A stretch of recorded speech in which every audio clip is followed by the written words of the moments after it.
Hello students, welcome to my channel. आज मैं एक बहुत ही इम्पॉर्टेंट डिस्कशन करने जा रहा हूँ। क्लास 10 और क्लास 11 मैथ्स में क्या मेजर डिफरेंसेस है। तो जो स्टूडेंट्स अभी 10th का बोर्ड एग्ज़ाम दे दिया और अभी सोच रहे हो क्लास 11 में साइंस लेना है या नहीं लेना है, मैथ्स सब्जेक्ट को रखना है या नहीं रखना है, उनके लिए ये वीडियो बहुत ज़्यादा इम्पॉर्टेंट है। और मैं चाहूँगा तुम लोग पूरा वीडियो देखो तो पूरा जो डाउट्स है सारा क्लियर हो जाएगा। और मैं बहुत ही डिटेल में समझाऊँगा क्लास 10th मैथ्स और 11th मैथ्स में क्या मेजर डिफरेंस है। जो तुम लोगों को बहुत डर लगता है जो सोच के 10th मैथ्स बहुत आसान है और 11-12 मैथ्स बहुत ज़्यादा डिफ़िकल्ट है, मेरे हिसाब से ऐसा बिल्कुल नहीं है। इसमें जो मेन जो गलतफहमी है ना, वो अप्रोच का है, क्योंकि तुम कैसे उसको सोच रहे हो उसके हिसाब से पूरा खेल चलेगा, ठीक है ना। और जो मेन डिफरेंस है, हाँ मैं मानता हूँ क्लास 10th लेवल का मैथ्स और 11th लेवल में एक बड़ा वाला गैप एग्जिस्ट करता है, बट अगर हम लोग बहुत अच्छे से बेसिक्स को अगर क्लियर कर लेंगे और थोड़ा सा अप्रोच में अगर चेंज करेंगे, जो नॉर्मल अप्रोच है जो सारा लोग करते हैं, सारा स्टूडेंट्स, उसको थोड़ा सा चेंज करके कुछ अलग करेंगे तो ऐसा बिल्कुल फील नहीं होगा। इसके लिए मैं आज का डिस्कशन कर रहा हूँ और इस डिस्कशन एंड तक जब हम लोग जाएंगे तो तुम लोग को एक चीज़ समझ में आ जाएगा कि इसके बाद हम लोग को क्या करना है। क्योंकि मैंने इस वीडियो में क्या करना है, तुम लोग को समझाना है 10th में क्या क्या सब टॉपिक्स है था, मतलब तुम लोग ऑलरेडी पढ़ लिए ना, और 11 में हम लोग को क्या क्या पढ़ना होगा, दोनों में कनेक्शन क्या है, जो बहुत इम्पॉर्टेंट है। क्योंकि अगर तुम लोगों को कनेक्शन समझ में आ जाता है तो बहुत आसान बन जाएगा। आगे आगे जब हम लोग जाएंगे तो मैं आशा करता हूँ तुम लोगों को बहुत अच्छे से समझ में आ जाएगा, ठीक है। चलो अभी हम लोग देखते हैं क्लास 10th और 11th मैथ्स के बीच में कनेक्शन क्या है, ठीक है। मेरा इस वीडियो का मेन जो टैगलाइन है, मैंने क्या लिखा, स्मूथ ट्रांजिशन। तो इस वीडियो देखने के बाद मैं आशा करता हूँ कि तुम लोगों को ये समझ में आ जाएगा कि जो हम लोग इस ट्रांजिशन प्रोसेस में है, मतलब 10th से हम लोग 11th में जा रहे हैं ना, तो एक ट्रांजिशन फेज़ में हम लोग है, इसको कैसे स्मूथ बनाना है, कैसे इसको बहुत आसान तरीके से हम लोग हैंडल कर सकते हैं, ठीक है। चलो तो पहले मैं स्टार्टिंग करने से पहले मैं एक बहुत ही अच्छा और बहुत ही इंटरेस्टिंग मैं एग्जाम्पल का यूज़ करूँगा। तो देखो मैंने क्या लिखा इधर, स्मूथ ट्रांजिशन, जो मैंने ऑलरेडी बताया। अब देखो बहुत ही एक अच्छा पिक्चर तुम लोग को दिख रहा है। लेफ्ट में जो पिक्चर दिख रहा है वो है MS धोनी और राइट में विराट कोहली, ठीक है। अब देखो दोनों बहुत ही बड़ा प्लेयर का पिक्चर मैंने लगाया। अब मैं समझाऊंगा कि जो मैंने पिक्चर लगाया इसके पीछे रीज़न क्या है। देखो अभी सबको पता है क्रिकेट बहुत, मतलब सब लोगों को क्रिकेट तो पता ही है। हाँ बहुत सारे स्टूडेंट्स को हो सकता है, स्पेशली गर्ल्स को क्रिकेट के बारे में उतना डिटेल नॉलेज नहीं है, बट ठीक है, बहुत ज़्यादा डिटेल नॉलेज नहीं चाहिए, जस्ट एक ओवरऑल आइडिया चाहिए, ठीक है। उतना तुम लोगों को है, मैं मानता हूँ। देखो अभी मेरा जो एग्जाम्पल है थोड़ा सा क्रिकेट रिलेटेड है, इतना तो तुम लोगों को समझ में आ गया। अब देखो मैं कैसे इसको समझा रहा हूँ, मैं दोनों साइड दिखाऊंगा, पहले क्रिकेट के हिसाब से और उसके बाद तुम लोगों को तुम्हारे क्लास के हिसाब से। देखो मैंने क्या लिखा, MS धोनी के जो पिक्चर है उसके ऊपर में क्लास 10 और विराट के पिक्चर के ऊपर क्लास 11। ठीक है, अब देखो मेन इंपॉर्टेंट बात क्या है। मैंने लिखा ट्रांजिशन। सब लोगों को पता है कि MS धोनी बहुत ही अच्छा एक कैप्टन है, मतलब था, अब तो रिटायर्ड हो गया ना।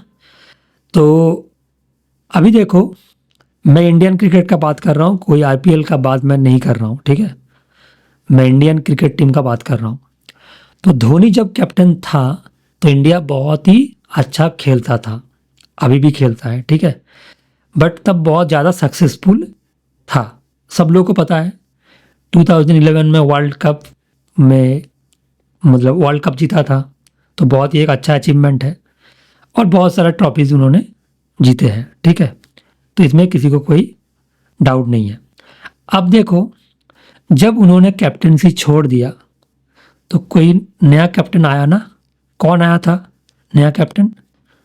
विराट कोहली, जो मैंने राइट में पिक्चर दिया है। ठीक है, अब देखो नॉर्मली क्या होता है, जब एक बहुत ही सक्सेसफुल कैप्टन छोड़ देता है, उसका टाइम पीरियड ख़त्म हो जाता है और नया कोई बंदा आता है उसके जगह में, तो पहले जैसा परफॉर्मेंस उतना अच्छे से नहीं मिलता टीम को। नॉर्मल है ना, क्योंकि ट्रांजिशन में जा रहा है, चेंज हो रहा है। बट जो लोग क्रिकेट थोड़ा बहुत देखते हो उनको पता है, धोनी जब गए थे और विराट कोहली जब आए थे, हम लोग को उतना मालूम नहीं पड़ा परफॉर्मेंस में। जो इंडियन क्रिकेट टीम का जो परफॉर्मेंस है ना, वो बिल्कुल सेम तरीके का रहा। तो मेरा पॉइंट क्या है, इतना अच्छा स्मूथ जो ट्रांजिशन है कैसे हुआ। तो मैं क्रिकेट के बारे में ज़्यादा बात और नहीं करूँगा, तो हम लोगों को क्या चाहिए मैं उसके बारे में बताऊँगा। जैसे इंडियन क्रिकेट में बहुत अच्छे से स्मूथ ट्रांजिशन हुआ ना, धोनी गया, कोहली आया और परफॉर्मेंस सेम रह गया। यह अच्छा भी हुआ बट ख़राब तो नहीं हुआ। ठीक है, उसके बाद भी इंडिया का सक्सेस रेट बहुत ज़्यादा है।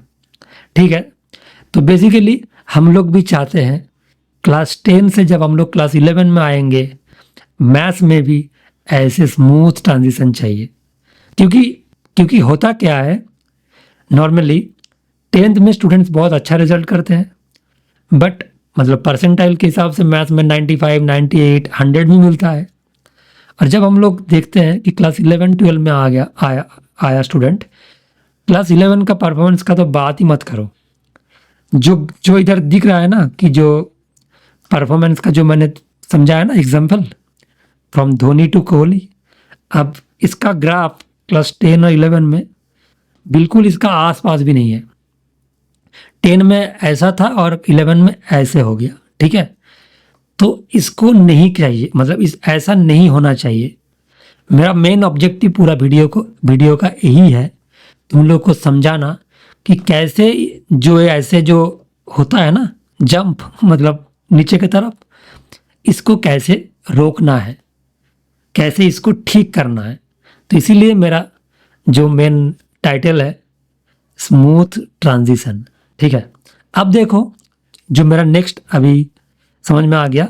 अभी जो नेक्स्ट मेरा पॉइंट है, स्मूथ ट्रांजिशन को हम लोग कैसे अचीव करेंगे, इसके लिए क्या क्या जरूरी है। ठीक है, तो देखो आगे बढ़ते हैं। पहले समझना है कि हम लोग 10th में क्या क्या पढ़ा था और अभी 11 में हम लोग को क्या क्या पढ़ना होगा।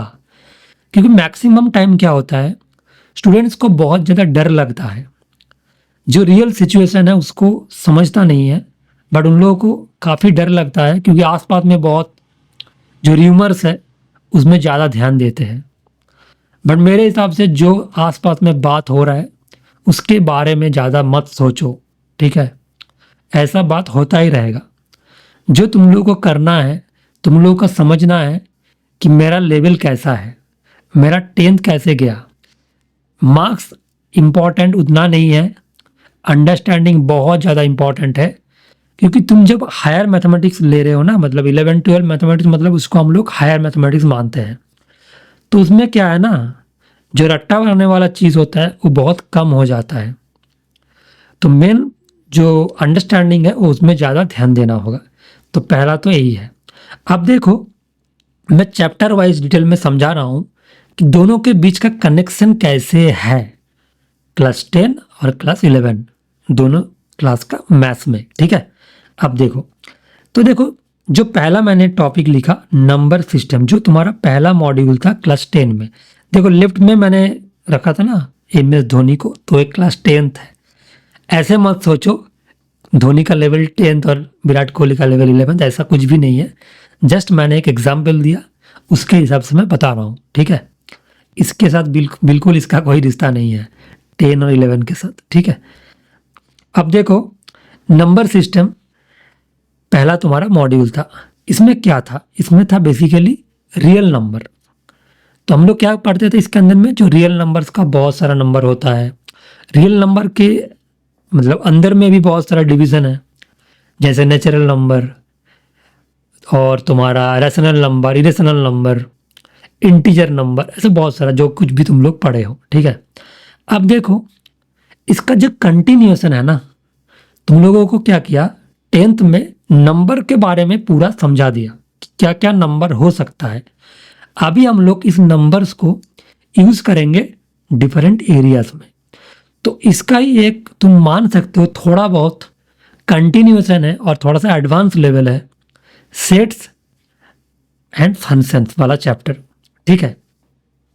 मैं ऐसा नहीं बोल रहा हूँ कि डायरेक्टली जो नंबर सिस्टम है उसका ही कंटिन्यूएशन पार्ट है, बट तुम ऐसे मान सकते हो कि तुमने जो भी पढ़े हो नंबर सिस्टम्स में, उसको बहुत ज़्यादा तुमको यूज़ करना होगा सेट्स में।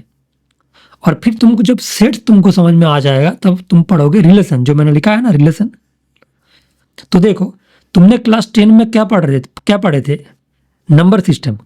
उसका नेक्स्ट लेवल क्या है? सेट। सेट का नेक्स्ट लेवल क्या है? रिलेशन। और रिलेशन का नेक्स्ट लेवल क्या है? फंक्शन। तो मेरा कहने का मतलब क्या है, तुम लोगों ने एक लेवल अचीव किया है बट बहुत ही छोटा वाला लेवल, तो अभी उसको ऊपर जाना है। तो ऐसा नहीं है कि 10th का कोई वैल्यू नहीं है, ऐसा बिल्कुल नहीं है। 10th लेवल में अगर तुम्हारा अंडरस्टैंडिंग अच्छा है तो 11 बहुत आसान बन जाएगा। बट एक पॉइंट तुमको दिमाग में रखना होगा, अप्रोच बहुत ज़्यादा इंपॉर्टेंट है, प्लानिंग बहुत ज़्यादा इंपॉर्टेंट है। क्योंकि अगर तुम किसी रैंडम चैप्टर को रैंडम तरीके से पढ़ोगे तो तुमको कुछ अलग लगेगा, बट अगर तुम उसको कनेक्ट करके पढ़ोगे तो तुमको कुछ अलग फील होगा। दोनों में ये सबसे मेजर डिफरेंस है, ठीक है। तो पढ़ना तो सबको है बट थोड़ा सा फील करके पढ़ना है, ठीक है। चलो अब देखो पहला मॉड्यूल का शायद तुम लोगों को समझ में आ गया कि हम लोगों ने क्या पढ़ा है और आगे क्या पढ़ना है। अब मैं ऐसा नहीं, मतलब मैं इसके आगे नहीं डिस्कस करूंगा कि उस चैप्टर्स के अंदर क्या है, क्योंकि वो अलग टॉपिक है, उसके बारे में मैं बताऊंगा, बट इस पर्टिकुलर वीडियो में नहीं, ठीक है। इस वीडियो का मेन कंसर्न क्या है? डिफरेंस देखना। चलो आगे बढ़ते हैं। देखो जो नेक्स्ट इंपॉर्टेंट मॉड्यूल है अलजेब्रा, सबसे हाई वेटेज वाला मॉड्यूल, सबसे इंपॉर्टेंट मॉड्यूल और सबसे इम्पैक्टफुल मॉड्यूल। जैसे देखो अभी अगर कोई भी स्टूडेंट्स क्लास 11 में जो आ रहे हो तो दो तरीके का हो सकता है। आइदर तुम प्योरली बोर्ड्स ओरिएंटेड हो, तुम only maths as a subject focus करना चाहते हो फॉर बोर्ड्स ओनली, या तो और एक हो सकता है तुम बोर्ड्स भी साथ में तुमको देना है, करना है, और तुम्हारा मेन जो ऑब्जेक्टिव है वो जेई है, जेई मेंस, जेई एडवांस या किसी और तरीके का एग्जाम, मतलब लाइक बिट सेट या जो भी है, ठीक है, इंजीनियरिंग एंट्रांस एग्जाम। अब देखो इसमें क्या है, जो मेन पार्ट है, जो मेन तुम्हारा वेटेज कैरी करेगा, कौन करेगा? अलजेब्रा, जो मैंने लिखा है बोर्ड में, ठीक है, अलजेब्रा। अब देखो मेरा पॉइंट क्या है, क्लास 10th लेवल का अलजेब्रा में तुम लोग क्या पढ़े हो और अभी 11th में तुम लोगों को क्या पढ़ना होगा, ठीक है। अब देखो 10th में तुम लोगों ने पॉलिनोमियल्स पढ़े हो। पॉलिनोमियल्स एक बहुत ज़्यादा इंपॉर्टेंट चैप्टर है, पहले इसको समझ लो, क्योंकि बहुत सारे स्टूडेंट्स तो पढ़ के आ गए बट उनको पता नहीं है कि आगे कौन सा ज़्यादा इंपॉर्टेंट है, कौन सा थोड़ा सा लेस इंपॉर्टेंट है। यही चीज़ तुम लोग को क्लियर हो जाएगा, पूरा वीडियो एंड तक देखो, ठीक है। तो देखो पॉलिनोमियल्स बहुत ही इंपॉर्टेंट है, क्योंकि देखो पॉलिनोमियल्स में तुमने क्या पढ़ा था? Degree of polynomials, zeros of polynomials, ऐसे बहुत सारा कंसेप्ट पढ़े थे। अब देखो उसका ही एक एक्सटेंशन हम लोग पढ़ेंगे। क्या? उसका ही एक्सटेंशन होगा क्वाड्रेटिक इक्वेशन। देखो मैंने लिखा ना क्वाड्रेटिक इक्वेशन राइट में, जो तुम लोगों ने ऑलरेडी क्लास 10th में पढ़ के आए हो। ऐसा नहीं है कि क्वाड्रेटिक नहीं पढ़े हो। पॉलिनोमियल में जब तुम लोग पढ़े थे ना, तो उसका डिग्री जब बहुत कुछ होता है। मैं जस्ट तुम लोग को समझाने के लिए थोड़ा सा मैं लिख के दिखाता हूँ। पॉलिनोमियल को तुम लोग ऐसे पढ़े थे, P of x equal to a0 plus a1x plus a2x square dot dot plus an x to the power n। सही है। अब देखो इसका हाईएस्ट पावर क्या है, x का n है। x का जो हाईएस्ट पावर है वो है n, तो इसलिए हम लोग इसको क्या बोलेंगे, इसका डिग्री क्या होगा, पॉलिनोमियल का डिग्री होगा n। ठीक है, इतना तुम लोग को पता है कि इस पॉलिनोमियल का डिग्री होगा n। अब देखो इसमें और एक चीज इंपॉर्टेंट तुम लोगों ने पढ़ा था ना कि a0 क्या होता है, लीडिंग कोफिशिएंट। x को क्या बोलते हैं, लीडिंग कोफिशिएंट। ये भी बहुत इंपॉर्टेंट टर्म है, और एक कभी जीरो नहीं हो सकता, क्योंकि लीडिंग कोफिशिएंट अगर जीरो हो गया, अच्छा इसमें a0 नहीं है, सॉरी मैंने a0 का मार्क कर दिया। लीडिंग कोफिशिएंट हमेशा कौन सा होता है, जो हाईएस्ट पावर का x है उसके साथ जो बैठा हुआ है, मतलब an। देखो मैं हाईलाइट कर रहा हूँ an, तो an हो जाएगा तुम्हारा लीडिंग कोफिशिएंट। ठीक है ना, जो x का हाईएस्ट पावर है, मतलब जो डिग्री ऑफ द इक्वेशन है, तो x to the power n वाला टर्म उसके साथ जो बैठा है उसका जो कोफिशिएंट है उसको बोलते हैं लीडिंग कोफिशिएंट। वो हमेशा नॉन जीरो होता है, non negative, sorry non zero, मतलब जीरो नहीं होगा कभी। ठीक है, अब देखो मैंने क्यों इतना बताया, क्योंकि अब जब n का वैल्यू जब 2 हो जाएगा तो हम लोग इस पर्टिकुलर पॉलिनोमियल को क्या बोलेंगे, क्वाड्रेटिक पॉलिनोमियल, है ना, क्वाड्रेटिक फंक्शन। तो पी ऑफ एक्स कैसा बन जाएगा, मान लो कुछ ऐसा a0 plus a1x plus a2x square. अब देखो इसका हाईएस्ट पावर क्या हो गया 2, इसलिए इसका नाम क्या है, क्वाड्रेटिक पॉलिनोमियल। अब इसी को तो हम लोग जब फंक्शन बोल रहे हैं तो इसको बोलते हैं क्वाड्रेटिक फंक्शन। जब इसको इक्वल टू 0 कर देंगे, P of x equal to 0, और उसका इक्वेशन है a0 plus a1x plus a2x square, तब ये बन जाता है क्वाड्रेटिक इक्वेशन। अब देखो इस क्वाड्रेटिक इक्वेशन तुम लोगों ने पढ़ा है, इसका डिस्क्रिमिनेंट क्या होता है, सीधेराचार्य फार्मूला को अप्लाई करके इसका रूट्स कैसे निकालते हैं, सारा कुछ पढ़ के आए हो। अब उसका ही थोड़ा सा एक्सटेंशन है क्वाड्रेटिक इक्वेशन का, थोड़ा सा एडवांस पार्ट। और साथ में देखो तुम लोग पढ़े थे ना जब क्वाड्रेटिक इक्वेशन, तो उसमें एक कंडीशन आया था नेचर ऑफ रूट्स, और उसमें कुछ ऐसा आया था ना, x equal to minus b, मैं पहले रूट्स का एक बार लिख दूं, minus b plus minus root over b square minus 4ac by 2a, और इक्वेशन क्या था, x square plus b x plus c equal to 0। Clear. अब देखो इसमें जो बैठा है ना रूट के अंदर में बी स्क्वायर माइनस 4ac, तुम लोगों ने इसको क्या नाम से पढ़ते थे, discriminant, D. So D equal to b square minus 4ac। अब बहुत से स्टूडेंट ने रट्टा मार लिया कि इसका 3 कंडीशन होता है, D greater than equal to 0 या तो डी लेस देन 0, पढ़ा था ना। तो देखो D greater than equal to जब 0 होता था तब हम लोग मानते थे roots are real, roots are real. इसके बीच में भी 2 केस था, अगर डी ग्रेटर देन 0 है तो roots are real and unequal, है ना, रियल एंड अनइक्वल। और जब इसमें डी इक्वल्स टू 0 हो जाता है तो roots are real and equal. अब आ रहा है ना यार थोड़ा बहुत। अब देखो थोड़ा बहुत क्या, बहुत ज़्यादा आएगा, क्योंकि अभी तुम लोगों ने एग्जाम दिया है। अब देखो जब टी लेस देन 0 होता है तब हम लोग इसके बारे में बात नहीं करते, हम लोग क्या बोलते हैं, रूट्स आर इमेजिनरी। हम लोग ऐसे बोलते हैं ना कि रूट्स इसका नहीं है, इमेजिनरी है। अब जब रूट्स हम लोगों ने इसका बोला ना इमेजिनरी है, इधर से ही नया चैप्टर का स्टार्ट होता है जिसका नाम है कॉम्प्लेक्स नंबर। इसलिए मैंने बोला, इधर लिखा था ना complex number and quadratic equation. तो क्वाड्रेटिक इक्वेशन तुम लोगों ने ऑलरेडी क्लास 10 में पढ़े हो, तो सीबीएसई में क्वाड्रेटिक इक्वेशन अलग से नहीं होता है, कॉम्प्लेक्स ज़्यादा हो मेजर है, और उसके साथ थोड़ा बहुत क्वाड्रेटिक को डाल दिया गया। बट अगर तुम जेई के लिए पढ़ रहे हो तो क्वाड्रेटिक का थोड़ा बहुत तुमको अलग से पढ़ना होगा, है ना। बट बोर्ड लेवल में क्वाड्रेटिक अलग से उतना ज़्यादा नहीं पढ़ना पड़ता है, बट जो 10 लेवल्स में पढ़े हो वो बहुत ज़्यादा इंपॉर्टेंट भी है। ठीक है, आईएससी में इसके लिए अलग से पढ़ना पड़ता है, आईएससी में अलग से टॉपिक है, या कुछ स्टेट्स बोर्ड्स में भी है, जैसे वेस्ट बंगाल बोर्ड में भी है क्वाड्रेटिक इक्वेशन। तो देखो बेसिकली मेरा बोलने का पर्पस यही था। अब समझ में आ गया ना कि पॉलिनोमियल्स और क्वाड्रेटिक जो मैंने 10th में मैंने लिखा, ये दोनों का एक्सटेंशन कौन दोनों है, कॉम्प्लेक्स एंड क्वाड्रेटिक। तो है ना कनेक्शन। हम लोग तो ऐसे ऐसे आगे जाते हैं ना। देखो जब तुम लोग क्लास 8 में थे और 9 में आया, तब तुम लोग को पता है ना कि क्लास 8 से थोड़ा बहुत 9 में ऐड हो गया। कुछ चैप्टर सेम था और कुछ चैप्टर डिफरेंट था, बट मेनली हम लोग थोड़ा थोड़ा थोड़ा करके ऐड करते थे ना। तो इसलिए क्या होता है, तुम लोगों का उतना दिक्कत नहीं हुआ फ्रॉम क्लास 5 टू क्लास 10 में। अब जब 10th में 11th में आओगे ना, 10 से जब 11th में आओगे तो तुम लोग को थोड़ा महसूस होगा कि थोड़ा जंप हो रहा है। और यही जंप कैसे तुम लोगों को फील नहीं होगा, उसके लिए मैं बता रहा हूँ, ठीक है ना। अब देखो, तो पहला समझ में आ गया। अब देखो नेक्स्ट मैंने क्या लिखा, pair of linear equation in 2 variable. Class 10 में तुम लोगों ने पढ़े हो, बहुत अच्छे से पढ़े हो। इसका 3 मेथड था ना। पहला मेथड एलिमिनेशन, दूसरा मेथड सब्स्टिट्यूशन, और third method cross multiplication. But cross multiplication तो बहुत गंदा वाला प्रोसेस है, किसी को अच्छा नहीं लगता। ठीक है, कोई बात नहीं, मैं जस्ट तुम लोग को बता रहा हूँ तुम लोग क्या करके आए हो। अब देखो, जिनको ये याद नहीं है कि लीनियर इक्वेशन इन 2 वेरिएबल क्या होता है, मैंने तो इसको स्किप कर दिया एग्जाम से, है ना। तो देखो क्या होता है, मैं थोड़ा सा एक बार दिखा दूँ।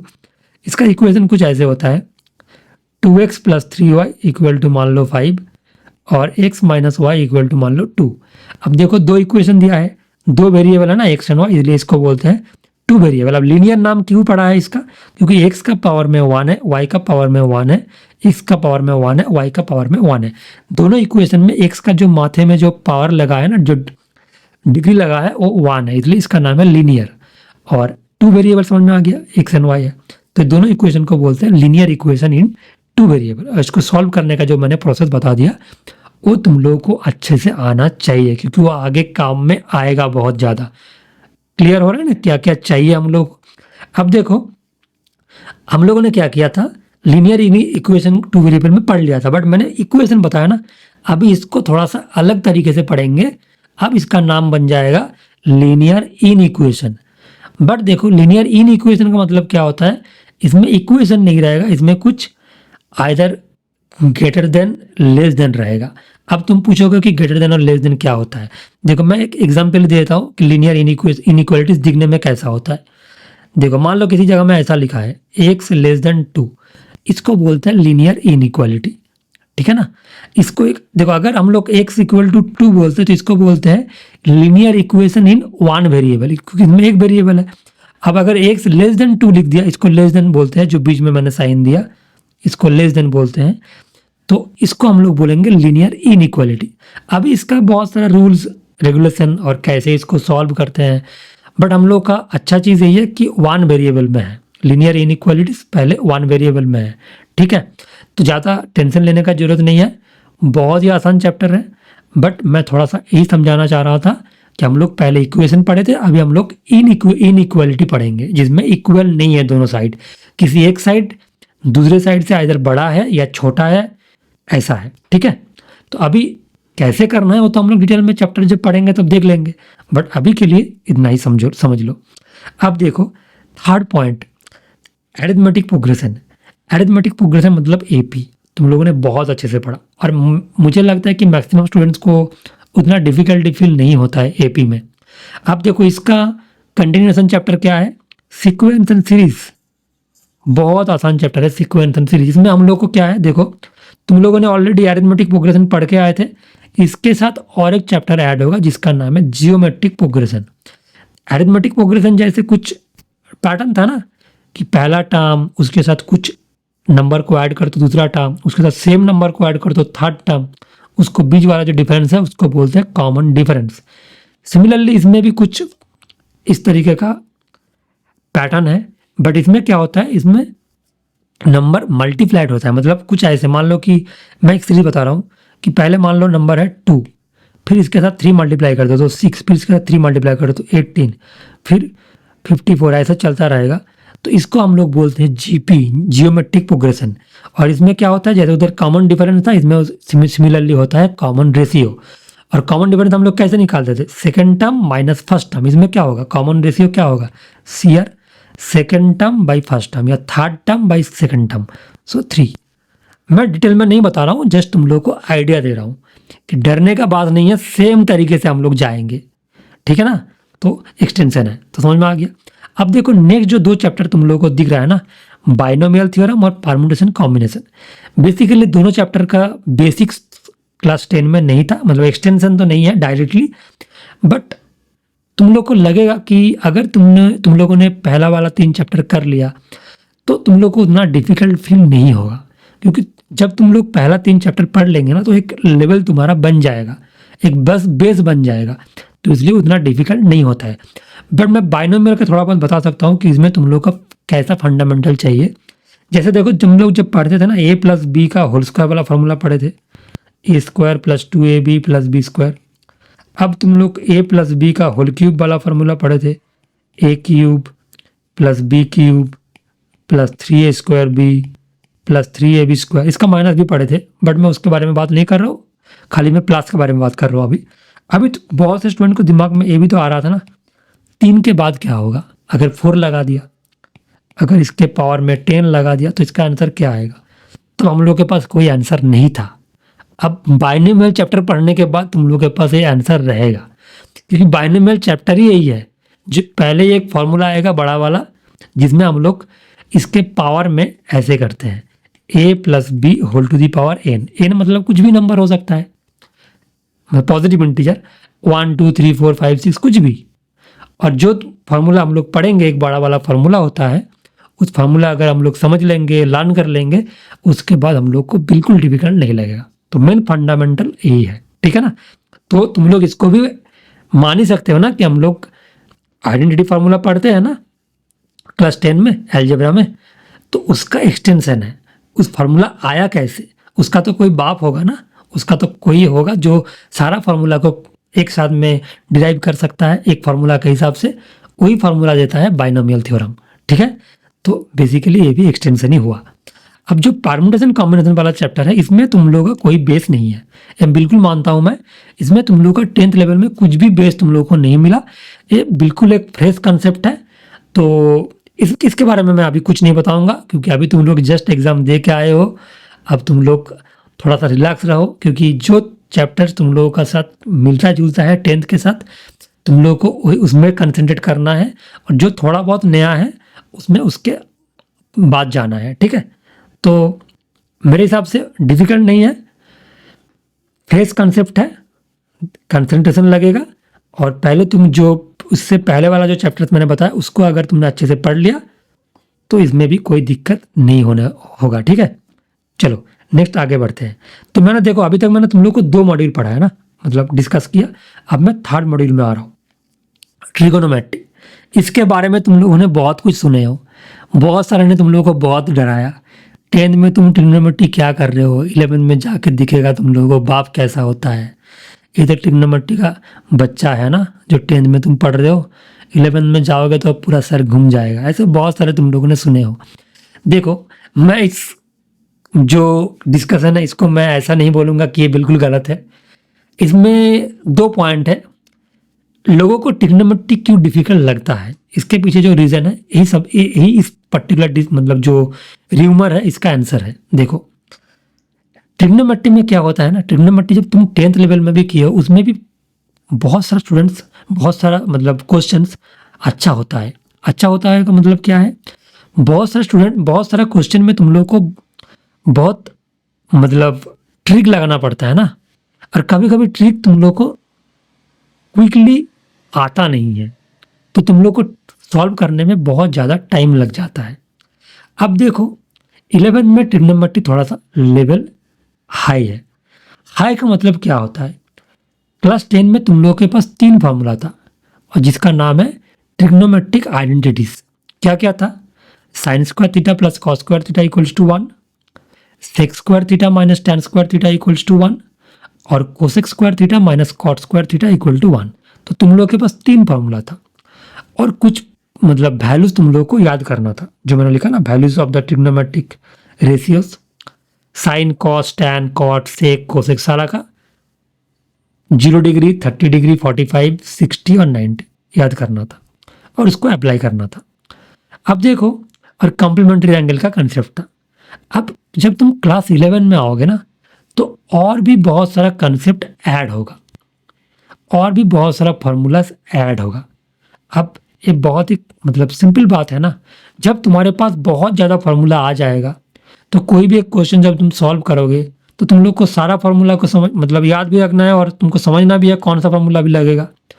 तो इसमें थोड़ा सा प्रैक्टिस का ज़रूरत होता है और कुछ नहीं। और एक बात है, जब तुम लोग ट्रिग्नोमेट्री का क्वेश्चन सॉल्व करोगे ना तो थोड़ा सा तुम लोग को सोचना होगा कि स्टेप्स क्या होगा, हम लोग को कैसे इसको प्रोसीड करना है आगे। तो थोड़ा सा चैलेंज तुम लोग को फेस करना होगा, ठीक है। तो इसलिए क्या है ना, ट्रिग्नोमेट्री थोड़ा सा चैलेंजिंग फील्ड है फॉर क्लास 11-12 स्टूडेंट्स, क्योंकि तुम टेंथ में उतना लेवल तो नहीं है ट्रिग्नोमेट्री का, तो इसलिए जब तुम 11 में आओगे तो थोड़ा सा डिफिकल्ट फील होता है। बट अगर तुम एक पर्टिकुलर पैटर्न में करोगे, अगर फार्मूला को अच्छे से लर्न करोगे और टेक्निक को अगर तुम समझोगे कि हम लोग कैसे सोच रहे हैं, क्योंकि देखो मैं मानता हूँ कि जब मैं एज ए टीचर मैं पढ़ा रहा हूँ और ट्रिग्नोमेट्री का क्वेश्चन सॉल्व करा रहा हूँ, हो सकता है कि मुझे कुछ क्वेश्चन में मैं मतलब उतना अच्छे से नहीं सॉल्व कर पाऊँ, हो सकता है ऐसा। तो अब देखो पॉइंट क्या है, तो अगर मैं कोई क्वेश्चन अगर मैं मतलब बीच में अटक गया तो उसमें मेरा प्रोसेस क्या होता है, मैं बेसिक्स के बारे में सोचता हूँ कि मेरे पास क्या क्या फार्मूलाज है और मेरे पास क्या क्या ट्रिक है। अभी हाँ, तुम लोगों से ज़्यादा मेरे पास एक्सपीरियंस है तो मेरा चांसेस बहुत लेस है, और मैं इसको पढ़ा रहा हूँ तो मेरा मतलब प्रैक्टिस भी बहुत अच्छा है। तो इसलिए क्या है ना, मैक्सिमम चांसेस ऐसा नहीं होने का है। बट इसका मतलब ऐसा नहीं होता कि कोई भी टीचर को किसी भी टाइम में तुम कोई भी क्वेश्चन दे दो और उनका सॉल्व हो जाएगा, इसका मतलब ऐसा नहीं होता है, ठीक है। तो कभी कभी हो सकता है कोई क्वेश्चन में हम लोग फंस सकते हैं, ठीक है। तो बट पॉइंट क्या है, बेसिक्स को फॉलो करना है, टेक्निक को फॉलो करना है, अंडरस्टैंडिंग को इंपॉर्टेंस देना है, ठीक है। तो बस इतना यही मुझे बोलना था। अब देखो, तो ट्रिग्नोमेट्री में मैंने 11 साइड में कुछ नहीं लिखा क्योंकि इधर जस्ट इसका एडवांस में जाने वाला है, तो बहुत सारा फार्मूलाज ऐड होगा, बहुत सारा कंसेप्ट ऐड होगा, मैं उतना डिटेल में अभी नहीं दिखाया, ठीक है। चलो अब आगे बढ़ते हैं। देखो सबसे जो एक रिलीफ वाला पार्ट, तुम लोग बहुत अच्छा फील करोगे जान के, जियोमेट्री बिल्कुल ख़त्म। जो तुम लोगों ने पढ़ लिया क्लास 10 में वही तुम्हारा लाइफ के लिए जियोमेट्री हो गया।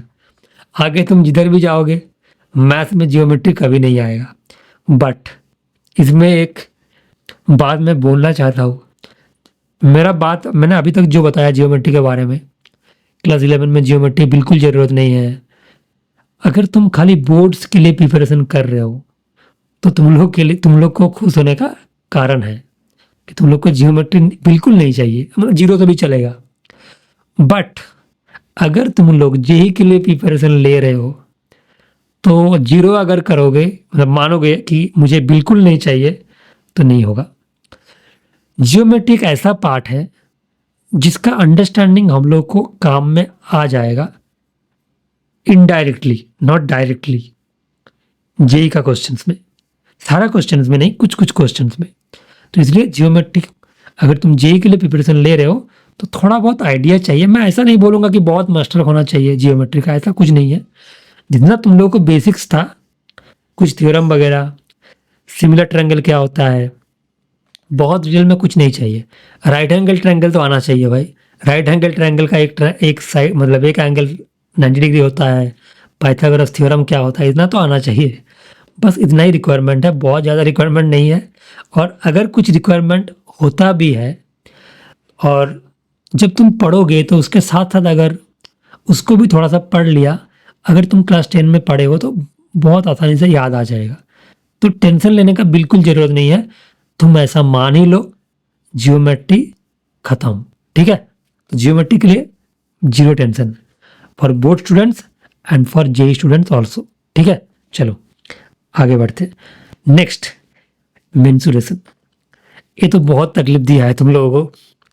Area related to circle, surface area and volume, बहुत सारे लोगों को फेवरेट भी है और बहुत सारे लोग को बहुत दिक्कत देता है, क्योंकि समझ में नहीं आता है ना इसका फिगर कैसे बनेगा, क्वेश्चन में क्या पूछा है, टेंट लगा दिया, उसका निकालो, मतलब कि उसके अंदर में कुछ लोग हैं, उन्होंने इतना ऑक्सीजन ले रहा है, कुछ वॉल्यूम वगैरह दे दिया, उधर से, तो उसको रिलेट करके तुमको उसका surface area, car surface area या कुछ निकालना है। तो ऐसे बहुत सारा स्टोरी सम होता है ना, तो बहुत ट्रॉमा कुछ लोगों का है, बट उनके लिए एक खुश खबर है, मेंसुरेशन क्लास 11-12 में नहीं है, ठीक है, मतलब बिल्कुल जीरो। अब देखो इसका एक ही प्रॉब्लम है, जीरो में बोल रहा हूँ बट फिर भी जीरो में नहीं बोल सकता, डायरेक्टली कोई चैप्टर नहीं है, कोई भी चैप्टर नहीं है। 11 में इसका बिल्कुल ज़रूरत नहीं पड़ता है, बट 12 में एक सेक्शन आता है, और बोर्ड्स तुम्हारा 12 का सिलेबस से होता है अनफॉर्चुनेटली। तो 12 में जो तुम्हारा सिलेबस है उसमें एक पूरा मॉड्यूल है जिसका नाम होता है एप्लीकेशन ऑफ डेरिवेटिव। अभी तुम लोग को समझ में नहीं आएगा क्या है नहीं है, बट उसके अंदर में बहुत काम में आता है मेंसुरेशन वाला पार्ट। बट मैं इतना बताता हूँ, ज़्यादा काम नहीं होता है।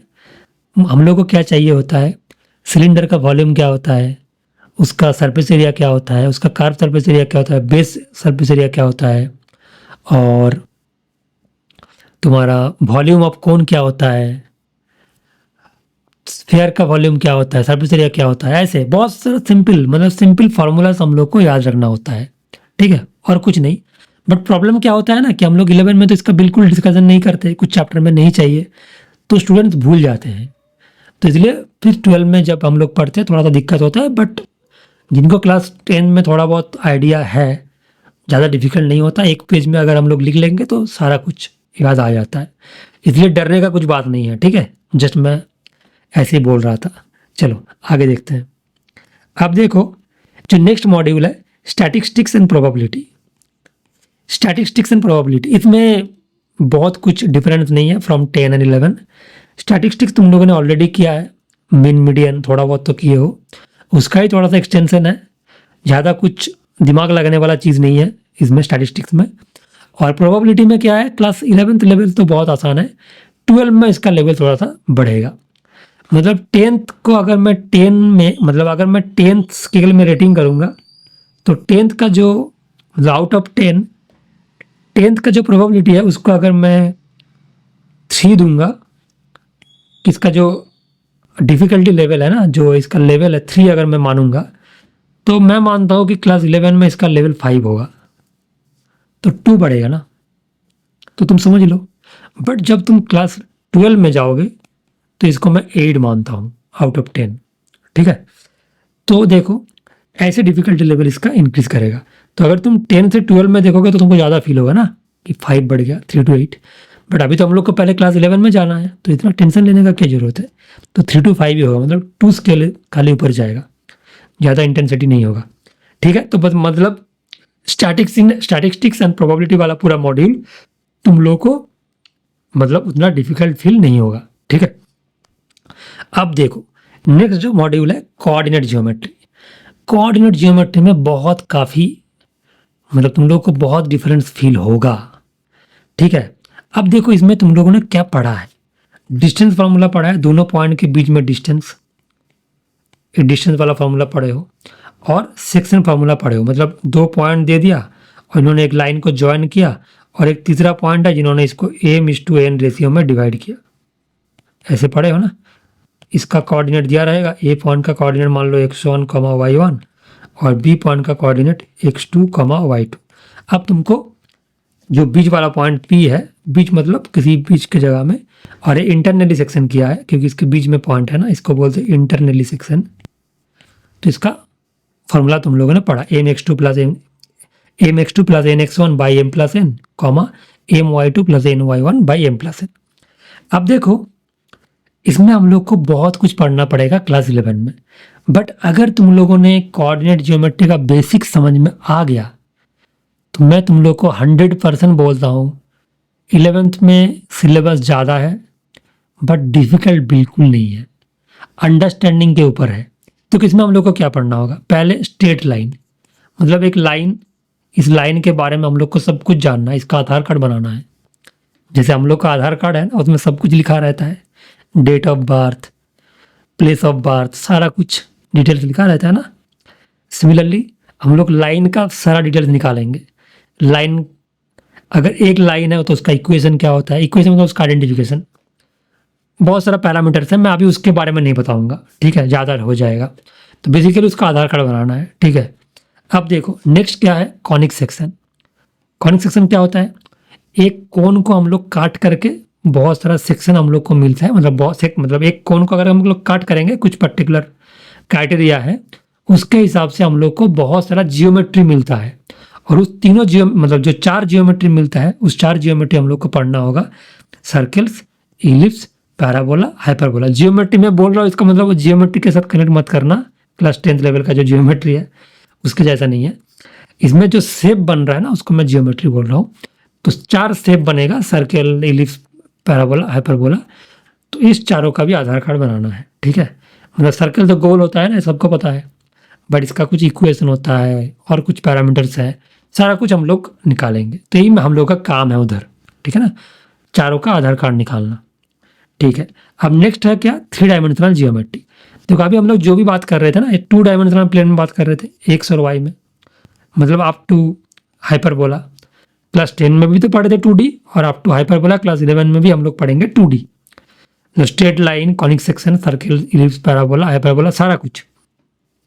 अब इसके बाद हम लोग थोड़ा सा पढ़ेंगे 3D, मतलब एक्स वाई जेड, 3 डायमेंशन आ जाएगा ऐसे। अब 3 आ गया ना, एक्स वाई जेड। अब इसके बारे में हम लोग को पढ़ना होगा, ठीक है। तो आइडिया समझ में आया ना। तो हम लोग थोड़ा सा 2D से 3D में जाएंगे। ऐसे तो हम लोग अभी, जैसे अभी हम लोग है ना, अभी 5G आ गया, आगे 6G भी आ जाएगा। सिमिलरली हम लोग 2D से 3D में जंप करेंगे, तो ज़्यादा कुछ डिफिकल्ट नहीं है, बहुत आसानी है। तो बेसिकली देखो, कोऑर्डिनेट जियोमेट्री में 3 सेक्शन है। पहले और एक बार बता रहा हूँ, क्योंकि ये थोड़ा सा मतलब तुम लोग को लगेगा कि इसमें थोड़ा ज़्यादा है। कोऑर्डिनेट जियोमेट्री में पहला पार्ट क्या है, स्ट्रेट लाइन। सेकंड पार्ट क्या है, कॉनिक सेक्शन। और थर्ड पार्ट क्या है, इंट्रोडक्शन टू 3D जियोमेट्री, मतलब 3D जियोमेट्री। तो मेजरली 3 पार्ट है। स्ट्रेट लाइन में हम लोग उसका पूरा सारा कुछ जानेंगे, और कॉनिक सेक्शन के अंदर में 4 चैप्टर आएगा, छोटा छोटा चैप्टर है, 4 चैप्टर। तो उस चारों के बारे में हम लोग को डिटेल में जानना होगा। और नेक्स्ट हम लोग पढ़ेंगे 3D जियोमेट्री, तो काम खत्म। और एक बात मैं बता दूं, कोऑर्डिनेट जियोमेट्री का मैक्सिमम पार्ट क्लास 11 में है, 12 में ज़्यादा नहीं है। जो 3D जियोमेट्री है उसका एक्सटेंशन पार्ट है, अदरवाइज और कुछ नहीं है, ठीक है। तो जो पढ़ना है मेनली 11 में पढ़ना है। तो कोऑर्डिनेट बोले तो क्लास 11, अलजेब्रा बोले तो क्लास 11। क्लास 11 में अलजेब्रा का वेटेज क्लास 12 के कंपेयर में ज़्यादा है, ठीक है। चलो अब देखो नेक्स्ट। अब देखो तुम लोगों से 2 मॉड्यूल हटा दिया, क्या क्या, जियोमेट्री एंड मेंसुरेशन। तो कुछ तो आना भी चाहिए ना, तुम 11 में आ रहे हो तो कम कैसे हो सकता है, थोड़ा सा लॉजिक लगाओ। तो इसलिए क्या होगा, नेक्स्ट एक मॉड्यूल ऐड होगा, जिस मॉड्यूल का नाम क्या है, कैलकुलस। और इसमें तुम लोगों को 2 चैप्टर पढ़ना पड़ेगा, छोटा छोटा चैप्टर, लिमिट्स एंड डेरिवेटिव्स। अब देखो इसके बारे में मैं अभी तुम लोगों को समझा नहीं पाऊंगा, क्योंकि ये पूरा नया डायमेंशन है। कैलकुलस एक बिल्कुल जैसे होता है ना, जियोमेट्री एक होता है, ट्रिग्नोमेट्रिक एक होता है पार्ट, सिमिलरली कैलकुलस एक नया डायमेंशन है, ठीक है। तो तुम लोग खाली इतना समझ लो, कैलकुलस जो पार्ट हम लोग 11 में थोड़ा बहुत स्टार्ट करेंगे, उसका मेन मेजर पार्ट है क्लास 12 में। और एक बहुत ही इम्पॉर्टेंट डायमेंशन है मैथ्स का, जो मतलब अभी मॉडर्न वर्ल्ड में सबसे ज़्यादा यूज़ होता है, कैलकुलस। तो अभी हम लोग 11-12 मैथ्स का जो मेन पर्पस है कैलकुलस, और जो तुम लोग को क्लास 10 में नहीं था, इसलिए तुम लोग को बहुत डिफिकल्ट लगता है। बट मेरा बात सुन लो, अगर तुम लोगों ने कैलकुलस से पहले वाला जो जितना मैंने डिस्कशन किया, जितना मैंने चैप्टर्स को बताया, अगर इसको अच्छे से पढ़ लिया, समझ लिया, तो कैलकुलस में तुम लोग को 100% डिफिकल्टी फील नहीं होगा, ठीक है ना। क्योंकि कैलकुलस क्या है ना, इसमें एक नया फील्ड है, इसके बारे में तो मैं अभी बताऊंगा तो समझ नहीं पाओगे। बट इसमें जो मेन कुछ मतलब कुछ चीज़ होता है ना, जैसे देखो तुम अगर क्लास 10 में आ रहे हो, पढ़ रहे हो, तो 9 का नॉलेज तो चाहिए ना, क्योंकि हम लोग का एजुकेशनल सिस्टम तो ऐसे ही बना हुआ है कि तुम अगर एक मतलब क्लास में नहीं पढ़ोगे, उसके बाद जंप करके नेक्स्ट क्लास में चले जाओगे, तो तुमको कैसा फील होगा, ऑब्वियसली अच्छा नहीं लगेगा ना, बहुत डिफिकल्ट लगेगा चैप्टर्स। सिमिलरली अगर तुमको कैलकुलस में अच्छा करना है, तो बाकी सारा जो मैथ्स का चैप्टर्स है उसमें तुमको नॉलेज अच्छा होना चाहिए। और उसमें से कुछ पर्टिकुलर चैप्टर्स है जिसमें तुमको अच्छा होना ही पड़ेगा, अगर तुमको कैलकुलस में अच्छा होना है तो।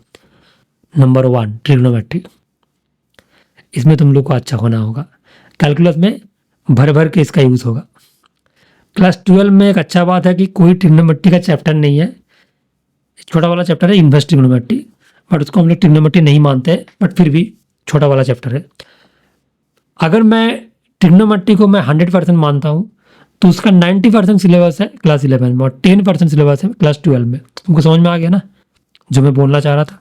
क्लास 12 में ट्रिग्नोमेट्री नहीं है बिल्कुल। अब देखो, जो पूरा ट्रिग्नोमेट्री तुम क्लास 11 में पढ़ रहे हो, इसका पूरा यूज़ कहाँ पर होगा? कैलकुलस में, पूरा क्लास 12 में।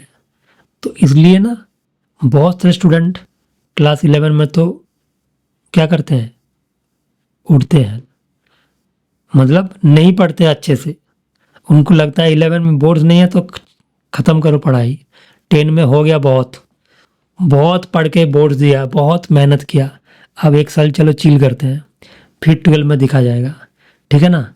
अगर ऐसा एटीट्यूड लेके तुम लोग बैठोगे 11 में तो बहुत प्रॉब्लम हो जाएगा, क्योंकि मैथ्स एक ऐसा सब्जेक्ट है जिसमें कंटिन्यूटी बहुत ज़्यादा इंपॉर्टेंट है। तो अगर तुम लोगों ने रेगुलरिटी मेंटेन किया, तुम लोगों ने कंसिस्टेंसी मेंटेन किया, तो बहुत कुछ अच्छा होने वाला है। बट अगर तुम लोगों ने ऐसा सोचे हो लास्ट में जाके वन शॉट वीडियो देख लेंगे, हो जाएगा, सीनियर्स ने तो बताया था ना, उन लोगों का बहुत अच्छा रिजल्ट हुआ है वन शॉट देख के। अभी तो बहुत सारा वन शॉट वीडियो अवेलेबल है ना, बट देखो ये बिल्कुल सच नहीं है। वन शॉट वीडियो तुम्हारा जो एग्ज़ाम है उसको पास करा सकता है, उसमें थोड़ा बहुत मार्क्स ले आ सकता है, बट तुम्हारा जो कंसेप्ट है, जो तुम्हारा नॉलेज है, वो कभी नहीं हो सकता। तो ठीक है ना? तो अभी तुम लोग स्टार्टिंग फेज़ में हो, टाइम वेस्ट मत करो, सही से प्लानिंग करो और उसको एग्जीक्यूट करने के लिए सोचो। प्लानिंग करते रह जाओ और एग्जीक्यूशन जीरो, ऐसा भी नहीं होना चाहिए ना। तो इसलिए छोटा छोटा स्टेप रखो, ज़्यादा मत सोचो। ऐसा मत सोचो कि हम लोग को 10 घंटा पढ़ना है, 12 घंटा पढ़ना है, कुछ नहीं। सीधा तुम्हारा जितना रिक्वायरमेंट है, तुमको जितना लगता है कि मुझे इतना पढ़ना चाहिए, इस पूरा जो आज का क्लास में तुम जिधर भी पढ़ रहे हो ना, तुम लोगों को तो पता है कि आज सर ने क्या क्या पढ़ाया, तो उनको कंप्लीट करने के लिए जितना टाइम चाहिए उतना ही काफ़ी है तुम्हारे लिए। कोई किसी के लिए कुछ पर्टिकुलर टाइम नहीं होता है, किसी को 12 घंटा पढ़ना चाहिए, किसी को 16 घंटा, ऐसा कुछ भी नहीं होता है।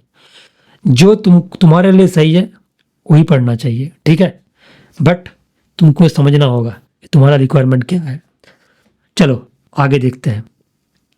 तो मैंने सारा कुछ डिस्कशन कर दिया। अभी जो मैं तुम लोग को बताऊंगा बहुत ही एक इम्पॉर्टेंट बात। देखो मैंने क्या लिखा, ट्रांजिशन चैप्टर्स। अब जो मैंने बोला था ना वीडियो के स्टार्टिंग में कि मैं लास्ट में एक अच्छा बात बताऊंगा। देखो ट्रांजिशन चैप्टर्स क्या क्या है मेरे हिसाब से, laws of indices, logarithm, polynomial and quadratic complex number, linear inequations, sets. देखो तुम लोग को यूट्यूब में बहुत सारा वीडियो मिल जाएगा, ब्रिज कोर्स, कुछ और नाम के, कुछ और बोल के, बट जो मैं पढ़ाने जा रहा हूँ तुम लोगों को, मेरा जो कोर्स ऑफ मतलब एक्शन है, जो मैं अभी लिख के रखा बोर्ड में, ये 5 चैप्टर मैं पढ़ाऊँगा तुम लोगों को, और मैं बहुत अच्छे से पढ़ाऊँगा। बहुत अच्छे से पढ़ाने का मतलब ऐसा नहीं है कि मैं बहुत ज़्यादा डिफ़िकल्ट क्वेश्चन, बहुत हाई लेवल का क्वेश्चन कराऊँगा। मेरा बहुत अच्छा पढ़ाने का मतलब ऐसा है सब लोग का, सभी स्टूडेंट्स को समझ में आ जाएगा। क्लास 10 से क्लास 11 में जाने का जो रास्ता है उसको कैसे पार करना है। मतलब मेरा चैप्टर्स होगा ट्रांजिशन फेज का, जो चैप्टर्स को तुम लोग को नॉलेज आना चाहिए क्लास 11 का चैप्टर्स को फुल तरीके से स्टार्ट करने के लिए। फुल फेज में जब तुम क्लास 11 का चैप्टर्स पढ़ोगे ना, तो जो मैं 5 चैप्टर का नाम लिखा हूँ, इस 5 चैप्टर का बेसिक नॉलेज तुम लोग को आना चाहिए। देखो इसमें कुछ इंटरेस्टिंग बात है, जो मैंने सेकंड चैप्टर लिखा लॉगरिथम, तुम लोग को जो सीबीएसई वाला स्टूडेंट्स है ना, तुम लोग को क्लास 10 में मिलता है और ना तुम लोग को क्लास 11-12 में, किसी जगह में तुम्हारा लॉगरिथम नहीं रहता है। बट तुम लोगों के लिए जो अनफॉर्चुनेट बात है, लॉगरिथम सभी जगह में काम में आता है। एक अलजेब्रा का चैप्टर है, एक मैथमेटिकल टूल है जिसको हम लोग यूज़ करके बहुत सारा काम, बहुत सारा इक्वेशन को आसान बना देते हैं, ठीक है, बहुत सारा फंक्शन को भी। तो हम लोग इसके बारे में पढ़ूंगा, ठीक है। और उससे पहले लॉज ऑफ इंडिसेस, ये भी बहुत बेसिक चैप्टर है। मुझे लगता है कि तुम लोग को इसके बारे में आइडिया है, बट मैं चाहता हूँ थोड़ा बहुत 11 के हिसाब से इसको 10 के साथ मैच करा दूंगा, ठीक है ना। तो और नेक्स्ट मैं पढ़ाऊंगा polynomial and quadratic complex number, बहुत इंपॉर्टेंट, क्योंकि मेरा जो प्लानिंग है ना, पहले मैं पॉलिनोमियल्स को दिखाऊंगा क्लास 10th लेवल से, कैसे पॉलिनोमियल धीरे धीरे चेंज होकर क्वाड्रेटिक और क्वाड्रेटिक कैसे चेंज होकर कॉम्प्लेक्स बन गया, ठीक है ना। तो ट्रांजिशन, जो पहला मेरा एग्जाम्पल था ना, धोनी टू कोहली, ठीक है ना, तो बहुत ही स्मूथ ट्रांजिशन तुम लोग को दिखेगा। और नेक्स्ट लीनियर इनइक्वालिटीज, ये भी बहुत ही एक इंपॉर्टेंट चैप्टर है, और जो बेसिक नॉलेज बहुत इंपॉर्टेंट है, इसलिए इसको भी मैं पढ़ाऊंगा। और लास्ट में सेट्स, जो मैंने पहले दिखाया था ना, नंबर सिस्टम से सेट कैसे आ गया, तो मैं उसको भी दिखाऊंगा, ठीक है। अब मेरे हिसाब से तुम लोग को समझ में आ गया कि मेरा पूरा ऑब्जेक्टिव क्या है, और तुम लोग को मैं क्या कराना चाहता हूँ क्लास 11 टॉपिक स्टार्ट करने से पहले। आई होप तुम लोग को बहुत अच्छे से समझ में आ गया, ठीक है। अब अगर मेरा पूरा डिस्कशन जैसे मैंने पढ़ाया तुम लोगों को अच्छा लगा, तो एक लाइक कर दो, ठीक है, और चैनल को ज़रूर सब्सक्राइब कर लो। बेल बटन को तो प्रेस करके रखो, क्योंकि तुम लोग को सबसे पहले समझ में आ जाएगा मेरा वीडियो आ गया, ठीक है। क्योंकि नेक्स्ट जो वीडियो का सीक्वेंस है वो मैंने तुम लोगों को बता दिया। तो नेक्स्ट वीडियो क्या आ रहा है, लॉज ऑफ इंडिसेस, बहुत ही इंपॉर्टेंट है। तुम लोग क्या सीखे हो क्या नहीं सीखो, इसमें मेरा कुछ प्रॉब्लम नहीं है। जिसका लेवल 0 है उनके लिए भी कोई प्रॉब्लम नहीं होगा, जिनका लेवल 100 है उनके लिए भी कुछ प्रॉब्लम नहीं होगा। तो इसलिए बिल्कुल टेंशन फ्री होके वीडियो देखना, कुछ भी बेसिक रिक्वायरमेंट नहीं है, खाली तुम लोगों का कंसंट्रेशन चाहिए और कुछ नहीं, ठीक है। मेरा पढ़ाने का लैंग्वेज बहुत आसान है, तो आई होप तुम लोगों को कोई प्रॉब्लम नहीं होगा, और नेक्स्ट क्लास में और अच्छे से तुम लोगों को समझ में आ जाएगा मेरा पढ़ाने का स्टाइल, ठीक है। चलो आज के लिए इतना ही, नेक्स्ट वीडियो में मिलते हैं, और दोस्तों के साथ जितना हो सके थोड़ा सा शेयर कर दो। चलो बाय।